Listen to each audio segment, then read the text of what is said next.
Well, it was obviously a huge call and a huge point of discussion here over the last day and a half in Oakland and around the basketball universe, for that matter.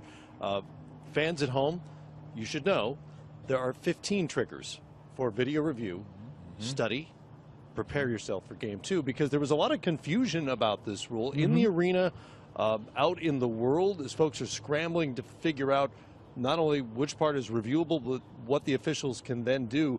This is not only going to have an impact on this game 1, I think it's going to have an impact on the rules moving forward, because there was an outcry. You heard from Jeff Van Gendry, and I completely agree with that point. The review is one thing. To be allowed to change the call after your review is a whole other thing, and it's kind of antithetical to the idea that reviews don't change judgment calls. For the two of you, the last day and a half has led you to what position on not only the rule but the way it was executed? And you're right, Matt. There's so many different parts. I think the first you start off, it's a judgment call without the triggers. A judgment call is tough. A block charge is probably the toughest call in basketball. Second, what triggers you to be able to go look at the block charge? And obviously a lot of people were thinking about the rules, because I had a lot of people call and text me. I thought they only can review if he was in or out of the restricted area. That was the trigger to be able to go to the monitor, and once you get to the monitor, you can then make a judgment call, well, not a judgment call, change the call on whether that was a block charge. I think that is a judgment. And that is a judgment. You're right, Matt. And I think for me, the hard part for me is how close or how far that you got to be away from the restricted area to make it a trigger. Because for me, then you start, that's the gray area for me. Because Matt, you could have been at the free throw line. He's in a restricted area. And then that's where to be a chance to have that trigger. What is the definition of how far, how close you need to be to the restricted area? That is really interesting as well, because we spoke with Joe Borgia after the game, and the verbiage they use is reasonably uncertain as to whether or not he was in the restricted area. Well, what does that mean? And to that point, for me, Matt, I texted Joe Borgia right away. I said, Joe, it's time to bring back our show, Making the Call. Because now we have to educate the fan. Because as you get deeper into the playoffs, a lot of these triggers, Matt, the casual fan does not know. You know it, Matt. You know it, Smitty. Most rules, because we've been around the league. We ask the league each year, how do the rules change? What does the trigger really mean?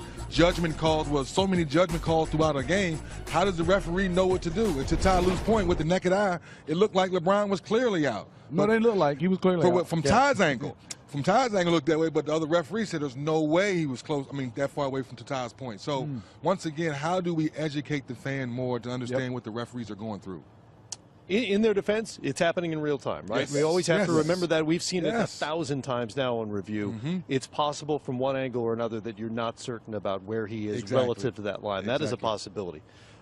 Anyway, the Cavaliers still obviously had their chance to win the game. If George Hill hits both of his free throws, then they're up a point with 4 seconds roughly left on the clock in regulation. Obviously, that did not happen. Made for very, very long Thursday night for Hill. I don't think anything got me through the night. You know, I stayed up most of the night, you know, rewatching the free throw, rewatching the play, just going over in my head what I think went wrong and things like that. So as a player, a competitive guy, you know, I was put in a situation to help my team win a game, and I didn't come through. So for me, it sucked. It was one of the worst feelings ever. But I have great teammates that, you know, been in my ear even last night and this morning, telling me to forget about it, continue to just focus on the next game and don't let it linger. So it is what it is. You know, I blew that opportunity, but the good thing is it's a 7-game series and we have another game on Sunday. What would you say to George Hill if you're practicing out there today? Just like LeBron's told him, you got to move on. You played basketball many games. You've been around the game for many years. We've all missed a free throw before. Obviously, it's game 1, a chance for you to go up 1 and have an opportunity to win that game. That's going to be in the back of your mind.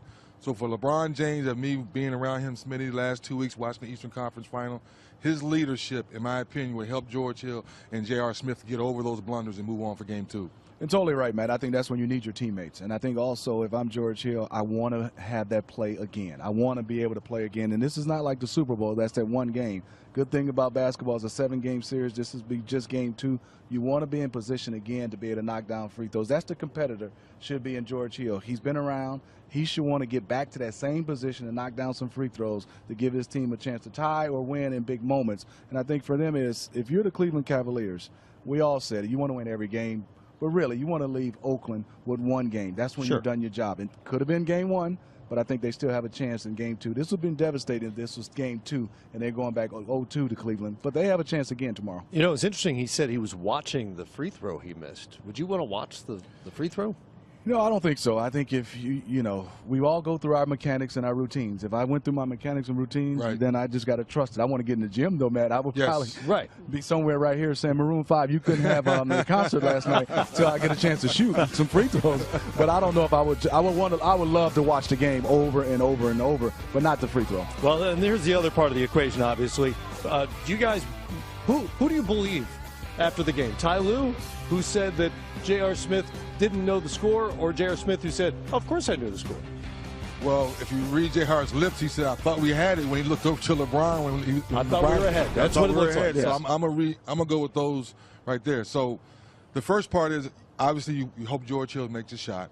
A lot of people were in uproar because they thought J.R. Smith bumped KD. No, KD was assuming George Hill was going to make that shot, so Right. he went in for the rebound lackadaisical. So I was thinking, Smitty, if I get the rebound, if I know time and score, KD's probably going to foul me in that situation because he's mad because I got the rebound. So that lets me know J.R. thought they had the lead. Yeah, and I think, Matt, just what 3D said, I think also for all basketball players, no time, score, and how many timeouts Yes. you have. Especially at the end of At game the 1 end of of the the game. NBA Finals. And then I think second for J.R. J.R. Smith did not lose the game. He just No. didn't get a chance to have the Cavs win the game. So I think people are looking at J.R. lost the game. J.R. didn't lose the game. He didn't win. He had an opportunity to win the game for the Cavs, and he didn't. And then they went to overtime. For him, is he got to come out and be aggressive. But give J.R. a lot of credit to get a rebound down there and to be able to come up with that rebound. Probably should have called time up or should have went back up with it.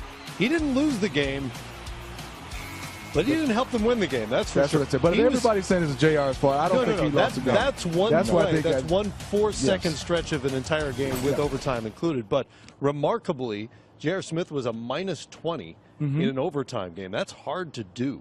He did not play particularly well, and you saw the play with Steph Curry at the end of the second quarter where he goes for the steal and allows Curry to hit one of those momentum-changing threes. I'm just very shocked for me, guys, that J.R. Smith has not been that guy we've seen throughout his career. On both ends of the floor. At one point in time, he's a solid defender. He could guard his man, keep it in front of him. That slipped a little bit. But the fact that Ty Lue's told me numerous times he has the green light to go hunt down shots, and he's not going to do it, that's very shocking to me this deep into the playoffs. Cavs got to hit some threes as well. They were 6 of 20 on wide open threes.